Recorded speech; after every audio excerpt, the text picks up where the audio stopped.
नमस्कार प्यारे बच्चों, ऑप्टिमम मैथ्स क्लासेज में आपका हार्दिक स्वागत है।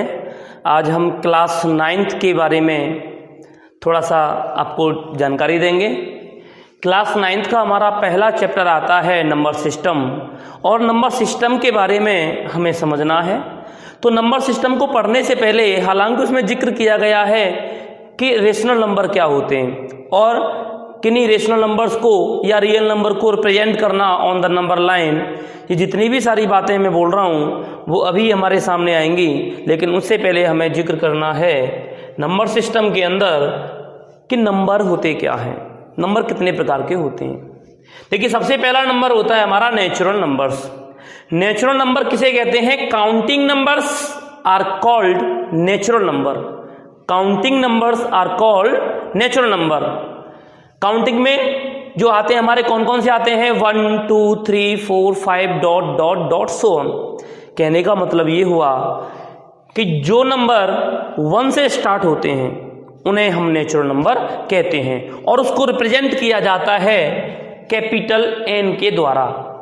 कैपिटल एन इक्वल टू क्या होगा?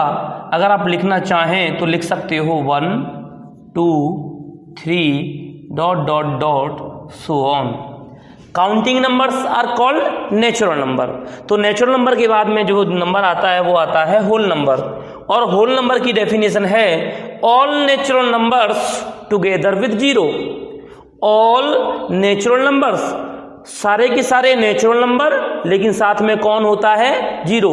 जिनकी शुरुआत जीरो से और हो जाए और साथ ही साथ कौन हो? सारे के सारे नेचुरल नंबर हों, तो उसे हम बोलते हैं natural number, sorry whole number. तो होल नंबर क्या होगा? जिसमें विद टुगेदर विद जीरो, जहां जीरो जुड़ जाए तो जीरो के साथ कौन कौन?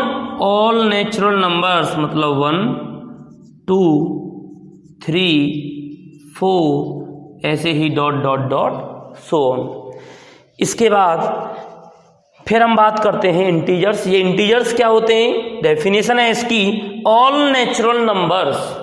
डेफिनेशन क्या है कि ऑल नेचुरल नंबर्स के वे नंबर जो ऑल नेचुरल नंबर्स हो, कॉमा जीरो हो, and negatives of natural number, और नेचुरल नंबर का नेगेटिव। कहने का मतलब ये हो गया, और इसको हम रिप्रेजेंट करते हैं आई से, और इसका मतलब क्या हो गया कि डॉट डॉट डॉट यहां माइनस का 5, माइनस का 3 कर लो, माइनस का 3, माइनस का 2, माइनस का 1, 0 1 2 3 dot dot dot so on. मतलब जीरो भी इंक्लूड होगा, पॉजिटिव सारे नंबर आएंगे नेचुरल, और नेगेटिव भी आएंगे नेचुरल।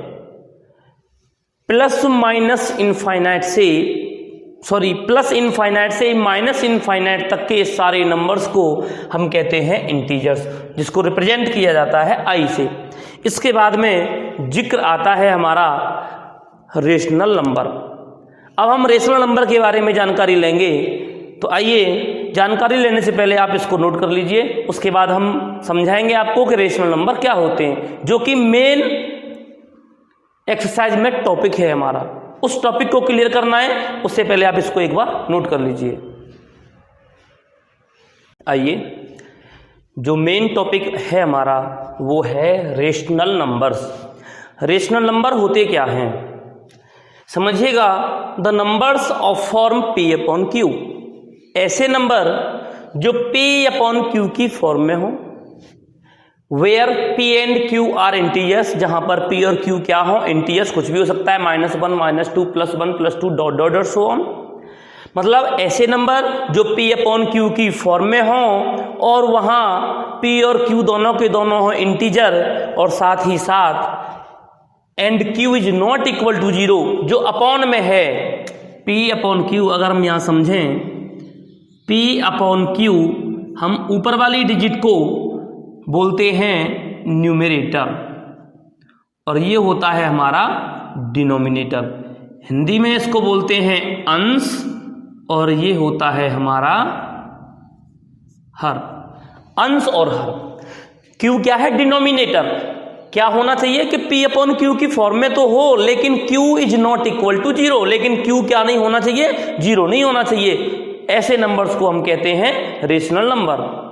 आइए डेफिनेशन हमने पढ़ ली, the numbers of form P upon Q where Q, P and Q are integers and Q is not equal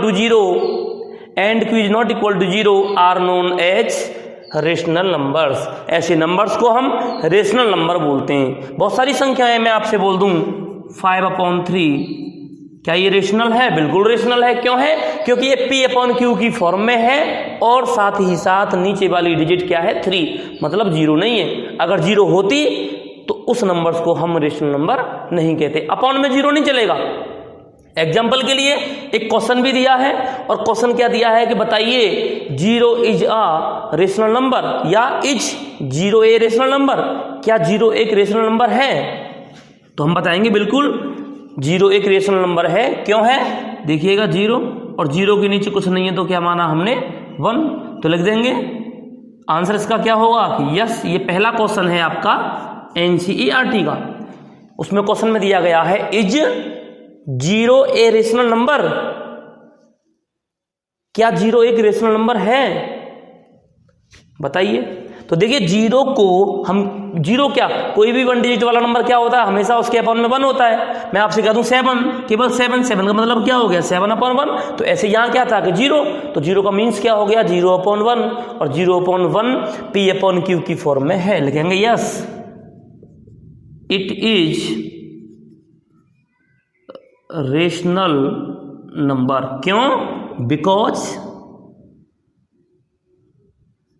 it is the form of P upon Q, क्योंकि ये P upon Q की form में है। क्यों? Where, जहां पर Q क्या है, 1 है। Q 0 तो नहीं है, तो केवल Q 0 नहीं होना चाहिए। और Q कौन होता है? डिनोमिनेटर। एक फ्रैक्शन जो होती थी वो क्या होती थी कि न्यूमरेटर अपॉन डिनोमिनेटर। तो इसका मतलब क्या है, P अपॉन Q, तो Q कौन है, डिनोमिनेटर। डिनोमिनेटर 0 नहीं होना चाहिए। डिनोमिनेटर अगर 0 नहीं है तो हर वो नंबर हमारा क्या कहलाएगा, रेशनल नंबर कहलाएगा। तो इस तरीके से हमारा पहला क्वेश्चन हो जाता है और डेफिनेशन भी हमारी समझ में आ जाती है। उसके बाद हम जिक्र करते हैं, क्वेश्चन समझाया गया उसमें, और इस तरीके के क्वेश्चन आते हैं कि फाइंड 3 रेशनल नंबर, कि आप 3 रेशनल नंबर बताइए। कौन से 3 रेशनल नंबर? बिटवीन 2 and 3, जो 2 और 3 के बीच आते हों। तो 2 और 3 के बीच मतलब 2 and 3 के बीच में जो आने वाले नंबर्स हैं वो देखिएगा।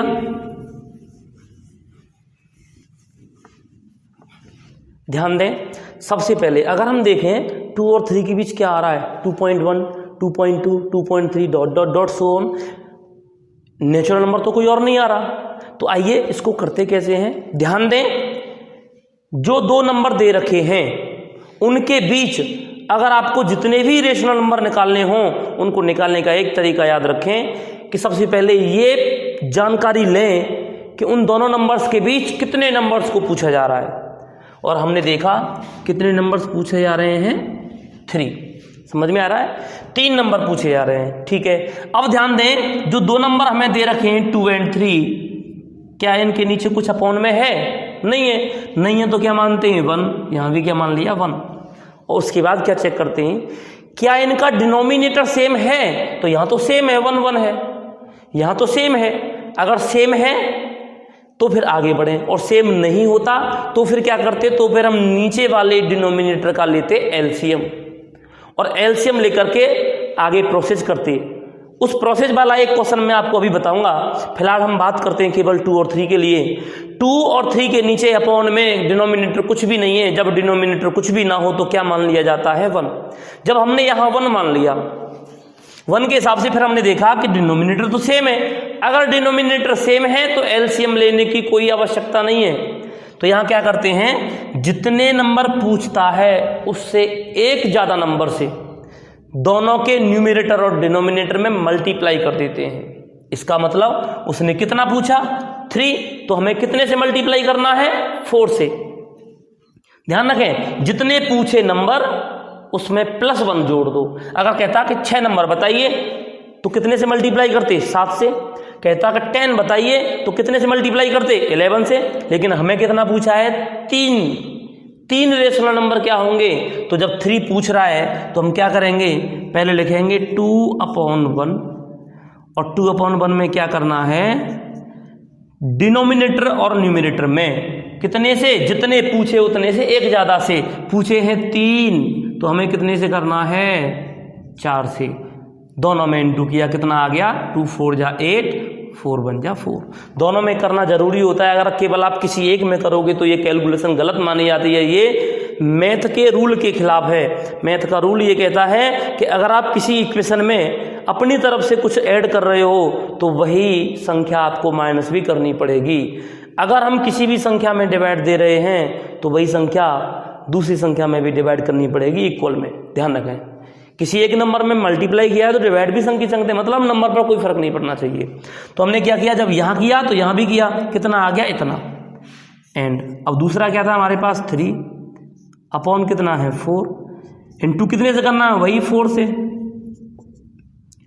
अब हमने देखा 3 4 जा 12 और 4 4 जा 16। हमने इन दोनों नंबर्स में जितने नंबर पूछे थे उससे एक ज़्यादा नंबर से हमने मल्टीप्लाई किया तो रिजल्ट क्या मिला, ये।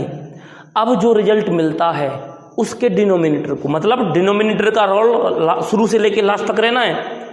ये जो रोल है इसका शुरू से लेकर के लास्ट तक रहना है। अब देखिएगा, क्या हमारा यहाँ डिनोमिनेटर सेम आ रहा है, नहीं आ रहा। जब डिनोमिनेटर सेम ना आए तो एक ही तरीका है, क्या करेंगे, उनका एलसीएम निकालें। तो हम लिखेंगे देयरफॉर एलसीएम ऑफ 4 and 16। जब हम 4 का और 16 का एलसीएम निकालेंगे, कैसे निकालेंगे, एलसीएम निकालना तो जानते हैं आप, 4 और 16 का, 2 2 जा 2 1 जा 2 8 जा 2 4 जा 2 2 जा और 2 1 जा, इस तरीके से। और एलसीएम कैसे निकालते थे हमने बताया था और आपने पढ़ा भी होगा 8th क्लास में। एलसीएम आपने आसानी से निकाले हैं, तो वही तरीका मैं अपना रहा हूँ। एलसीएम कैसे निकालते हैं कि जो डिजिट, जितने भी नंबर्स दे रखे हैं उनके फैक्टर में सबसे ज़्यादा बार आती हैं उन्हीं को लिख लिया जाता है। इसमें 2 कितनी बार आ रहा है, केवल 2 टाइम्स, और यहाँ 2 कितनी बार आ रहा है, 4 टाइम्स। तो बताया था जितने नंबर्स का एलसीएम निकलवाए तो उन नंबर्स के फैक्टर देखिए, और उन फैक्टर में जो नंबर सबसे ज़्यादा बार आते हैं उन्हें ही लिख लिया जाता है। तो यहाँ 2 केवल 2 बार है, यहाँ 2 4 बार है, तो कितनी बार लिखेंगे, 4 बार। 2 × 2 × 2 × 2 कितना आ गया, 2 2 जा 4 2 जा 8 2 जा 16। इसका मतलब इन दोनों नंबर्स का जो एलसीएम आया वो कितना आया, 16। इसका मतलब हमारा सबसे पहला काम क्या था कि जो 2 नंबर दे रखे हैं उनके नीचे अपॉन है या नहीं, अपॉन है तो क्या डिनोमिनेटर वाली डिजिट सेम है, सेम नहीं है तो फिर एलसीएम लें, और सेम है तो फिर जितने नंबर पूछे हैं उससे एक ज़्यादा नंबर से मल्टीप्लाई करें। उन दोनों नंबर्स के न्यूमरेटर और डिनोमिनेटर में मल्टीप्लाई करने पर ये मिला।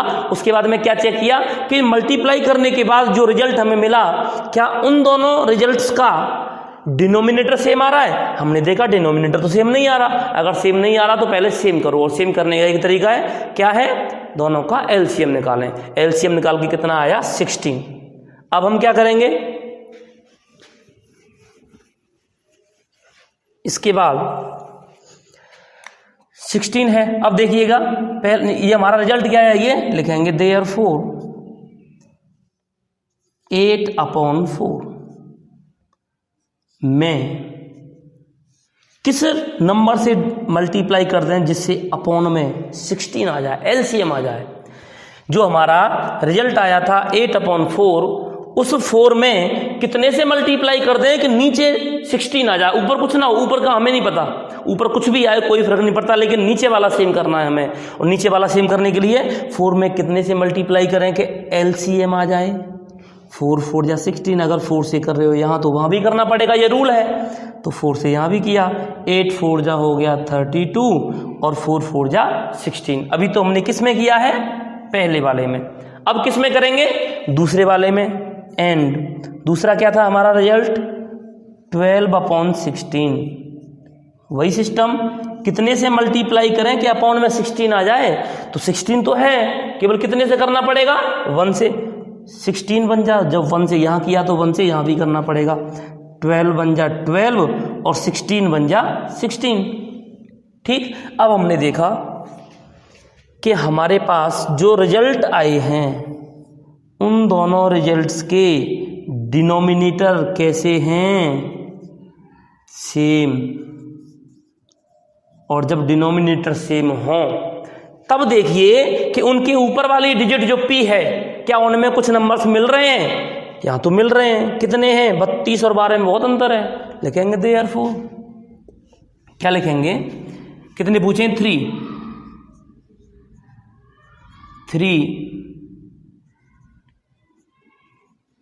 Rational numbers between 3 and 2। आप ऐसे कर लीजिए इसको, 3 and 2 चलेगा। देखिएगा 3 and 2 में जब हम करेंगे तो हमारे कौन कौन से आए? The rational number between 3 and 2 are, कौन कौन से आए हैं? एक चीज देखिएगा, सबसे पहला नंबर हमारा क्या आया था? 12/16। दूसरा जो आया था वो कितना आया था? 32/16। अब इनके बीच इससे बड़ी वाली और इनसे छोटी वाली कितनी होंगी? बहुत सारी। 12/16, 12 के बाद क्या आएगा? 13/16। इसके बाद क्या आएगा? 17/16। इसके बाद क्या आएगा? 18/16। इसके बाद क्या आएगा? 19/16। इसके बाद 20/16 डॉट डॉट डॉट कहाँ तक? 31/16। इसका मतलब इन दोनों नंबर्स के बीच जो रेशनल नंबर है ये है, और आप चाहो तो लिख सकते हो dot dot dot so on. इस तरीके से हमने 3 and 2 के बीच कितने? 3 रेशनल नंबर निकाले, और जो 3 रेशनल नंबर आए हमारे तो लिख देंगे देयरफॉर 3 रेशनल नंबर्स आर, कौन कौन से होंगे? 13/16, 17/16, 18/16। ये हमारा आंसर हो गया। एक चीज ध्यान दें, कभी कभी एक्सरसाइज में आपके सॉल्यूशन का आंसर और एक्सरसाइज की एनसीईआरटी जो एक्सरसाइज है उसका आंसर अलग अलग आ सकता है। क्यों आएगा सब अलग अलग, ये भी जानकारी ले लीजिए। एग्जाम्पल के लिए मैं आपसे पूछ लेता हूं कि बताइए 5 और 10 के बीच कोई एक नंबर बताइए, या 5 और 10 के बीच कोई 2 नंबर बताइए। तो देखिए, कोई अगर मुझसे पूछता कि 5 और 10 के बीच क्या होगा, तो मैं आपको क्या बोलूंगा कि सब 6 होगा, 6 होगा। कोई और दूसरा लड़का वहां खड़ा है या व्यक्ति खड़ा है, अगर उससे पूछ लिया जाए कि भाई तुम बताओ तुम्हारे हिसाब से 5 और 10 के बीच कोई एक नंबर बताओ क्या होगा, तो वो क्या बता सकता है? चाहे तो वो 6 बता दे, 6 ना बताए तो 7 भी तो बता सकता है। आपसे पूछ लिया जाए कि बताइए कोई एक नंबर क्या होगा, तो आप या तो 6 कहेंगे या 7 कहेंगे। अगर 6 और 7 नहीं कहा तो फिर क्या कहेंगे कि 8 होगा सब, 8 नहीं है तो 9 होगा सब, होंगे तो यही। एक चीज हमने देखा, निष्कर्ष ये निकला कि हमने पूछा था कि 5 और 10 के बीच कोई एक नंबर बताओ, और जवाब देने वाले 3-4 लोग खड़े थे, तीनों चारों ने जवाब दिया, सबने अलग अलग। अच्छा, जवाब तो अलग अलग दिया, लेकिन क्या उनका जवाब जो था वो गलत था? नहीं था, क्योंकि 6 भी, 7 भी, 8 भी, 9 भी 5 और 10 के बीच आता है। इसका मतलब अकॉर्डिंग टू क्वेश्चन आप अपनी तरफ से अपने तरीके से जो जवाब दें वो भी सही है, कोई दूसरा व्यक्ति जवाब देगा वो भी सही है, और कोई तीसरा दे वो भी सही है, क्योंकि अपने अपने अकॉर्डिंग हम कोई सी भी डिजिट ले सकते हैं। तो इस तरीके से आंसर आपका मैच भी करेगा और नहीं भी करेगा, तो कोई फर्क नहीं पड़ता। बस ये है हमारी कैलकुलेशन कहीं गलत नहीं होनी चाहिए। इसके बाद में मैं आपको एक क्वेश्चन और कराने का प्रयास करता हूं, ताकि आपकी समझ में अच्छी तरह से आ जाए कि 2 रेशनल नंबर के बीच n रेशनल नंबर कैसे कैसे निकाले जाते हैं। आइए पहले नोट कर लीजिए इसको। देखिए एक क्वेश्चन और है हमारा, find 5 rational numbers between 3/5 and 2/3। हमें 3/5 और 2/3 के बीच 5 रेशनल नंबर बताने हैं। तो रेशनल नंबर बताने के लिए सबसे पहला स्टेप हमने जो यूज किया था वो ये था कि ये चेक कीजिए कि जो नंबर हमें दे रखे हैं 3/5 और 2/3 क्या उनका डिनोमिनेटर सेम है या नहीं। हमने देखा यहाँ 5 यहाँ 3 ये तो सेम ही नहीं है। जब सेम नहीं है तो पहले क्या किया जाए, इनका एलसीएम निकाला जाए।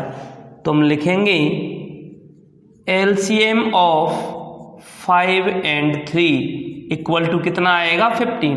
भाई एलसीएम निकालना तो हमने 8th क्लास में सीख लिया 5 और 3 का, और अभी मैंने बताया भी था। जब 15 हमारा एलसीएम आ गया उसके बाद क्या करना है, हमें उस नंबर को लेना है 3/5। अब करना क्या है, एलसीएम कितना आया 15, तो अपॉन में यहां रख लो 15। अब हमें क्या देखना है कि नीचे वाली डिनोमिनेटर वाली डिजिट में किस नंबर से मल्टीप्लाई कर दें जिससे हमें क्या मिल जाए 15। तो यहाँ कितना है 5 में कितने से मल्टीप्लाई किया जाए कि 15 मिल जाए, बोलो सब 3 से। जब 3 से यहाँ तो यहाँ भी मल्टीप्लाई करना पड़ेगा। जब हमने मल्टीप्लाई किया तो 3 3 जा हो गया 9 और 5 3 जा 15। पहला पॉइंट। दूसरा पॉइंट ये था कि दूसरे नंबर को भी देखा जाए। अब दूसरा नंबर क्या है हमारे पास 2/3। फिर वही सिस्टम, यहाँ भी वही देखना कि अपॉन में कौन आना चाहिए एलसीएम कितना है 15, यहाँ कितना है 3 में कितने का मल्टीप्लाई किया जाए जिससे 15 मिल जाए 5 का। जब 5 का यहाँ करोगे तो 5 का यहाँ भी करना पड़ेगा। 2 5 जा हो गया 10 और 3 5 जा हो गया 15। इतना करने के बाद फिर हमें चेक करना है क्या हमारा डिनोमिनेटर दोनों नंबर्स का सेम है, और हमने देखा डिनोमिनेटर तो सेम है, लेकिन दिक्कत एक आ रही है क्या कि ये क्या है 9/15 और ये क्या है 10/15। सेम आ गया, कोई दिक्कत नहीं। तो फिर ऊपर वाला देखो, अब ऊपर वाले के बीच देख लो। अब ऊपर वाले के बीच तो एक भी नहीं आ रहा, 9 और 10 के बीच कहाँ आ रहा, पॉइंट में आ रहा है। तो ऐसी कंडीशन जब आती है तो क्या करते हैं कि जितने नंबर्स पूछता हो उससे एक ज्यादा नंबर्स का मल्टीप्लाई आप दोनों नंबर्स में ऊपर नीचे कर देंगे। तो हमें उसने कितने नंबर पूछे हैं 5, तो हमें कितने से मल्टीप्लाई करना पड़ेगा 6 से यहाँ किया और 6 से यहाँ। क्यों मल्टीप्लाई किया, क्योंकि 9 और 10 के बीच तो नंबर ही नहीं मिल रहा। अगर नंबर चाहिए आपको तो वही काम करना पड़ेगा। क्या काम करना पड़ेगा कि क्वेश्चन में जितने रेशनल नंबर पूछे हैं उतने से एक ज़्यादा से आपको दोनों नंबर्स में डिनोमिनेटर और न्यूमिनेटर में मल्टीप्लाई करना पड़ेगा। तो देखिए जब हमने मल्टीप्लाई किया, यहाँ भी किया और यहाँ भी किया, तो ये कितना मिला 9 6 जा 54, 15 6 जा 90, ऐसे ही 10 6 जा 60 और 15 6 जा 90। इस तरीके से हमारे पास ये दोनों रिजल्ट्स मिल गए। अब देखिएगा लिखेंगे देयरफॉर, अगर हम 54/90 को लें और इधर 60/90 को लें तो इससे बड़ी और इससे छोटी जो नंबर्स आने वाले हैं, इससे बड़े और इससे छोटे जो नंबर्स आने वाले हैं वो कौन कौन से होंगे। देखिए 54 के बाद कौन आता है 55, लिखेंगे 55/90। उसके बाद 55 के बाद क्या आएगा 56/90, 57/90, 57/90, 57 के बाद 58, 59/90। कितनी हो गई 1 2 3 4 5, और ऐसे ही 60। एक सेकंड पूछा कितना था हमें 5, 1 2 3 4 5 मिल गया। इसका मतलब थोड़ा दूर लिख गया है, यहाँ लिख लीजिए 60/90। तो इस तरीके से हमें इन दोनों नंबर्स के बीच क्या क्या मिला, ये और ये कितने नंबर्स हैं 5, और यही वो 5 नंबर्स हैं जो पूछे गए हैं। तो लिख देंगे finally 5 rational numbers. 5 rational numbers between 3/5 and 2/3 are. इन दोनों के बीच जो 5 रेशनल नंबर होंगे वो कौन कौन से होंगे? आर के बाद लिखेंगे 55/90, 56/90, 57/90, 58/90 और 59/90। इस तरीके से ये आपका आंसर हो गया। अब इसके बाद हम थोड़ा सा जानकारी लेंगे अगली एक्सरसाइज के बारे में, और अगली एक्सरसाइज में जो जिक्र किया गया है वो ये है कि आपको √2, √3, √5, √7 को ऑन द नंबर लाइन पर कैसे रिप्रेजेंट करना है। तो आइए अगली वीडियो में हम सीखेंगे √2, √3, √5, √11 ... सो ऑन को नंबर लाइन पर किस तरीके से रिप्रेजेंट किया जाता है। फिलहाल के लिए आप इन क्वेश्चंस के बेस पर NCERT के क्वेश्चन करके देखिएगा, और उम्मीद करता हूँ ये क्वेश्चन आपसे आसानी से हो जाएंगे। उसके बाद अगर फिर भी समझ में नहीं आते तो कमेंट बॉक्स में हमें सेंड कीजिए और अपनी प्रॉब्लम बताइए, हम उस प्रॉब्लम को बताने का ज़रूर प्रयास करेंगे। धन्यवाद।